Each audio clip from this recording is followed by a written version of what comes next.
இளவரசி மேல இருக்க ஆசையாலையும் நாட்டை ஆளுற ஆசையாலையும் போட்டிக்கு வந்த 13 இளைஞர்கள் அரசரோட ஈட்டிக்கு பலியாயிடுறாங்க. இனிமே போட்டிக்கு யாருமே வரமாட்டாங்க. இளவரசிக்கு கல்யாணமே நடக்காதுன்னு மக்கள் எல்லாருமே பேசிக்க ஆரம்பிச்சிடுறாங்க. அப்ப பெலாட்ஸ்னு ஒரு இளைஞர் போட்டிக்கு நான் தயார்னு வராரு. மக்கள் எல்லாரும் அவரை பார்த்து பரிதாபப்படுறாங்க. போட்டி தொடங்குது.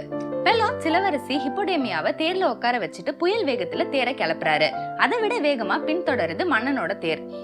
யுனாமஸ் கையில ஈட்டி, கண்ணுல கொடூரம், முகத்துல கர்வம், தன் குறி தப்பாதுங்கிற ஆணவம். 2 தேர்களுக்கும் நடுவுல இருக்க இடைவெளி குறைஞ்சுக்கிட்டே வருது. இதோ பெலாட்ஸ் பிடிபட்டான்னு மன்னன் நினைச்ச நேரத்துல திடீர்னு ஒரு பெரிய சத்தம். தேரோட அச்சாணி முறிஞ்சு சக்கரங்கள் தேர்ல இருந்து கழுண்டு ஓட தேர் கவிழ்ந்து தலை குப்புற விழுந்து மன்னன் அந்த இடத்திலேயே இறந்துடுறாரு. அது எப்படி கரெக்டான நேரத்துல தேர் கவிழ்ந்துச்சு?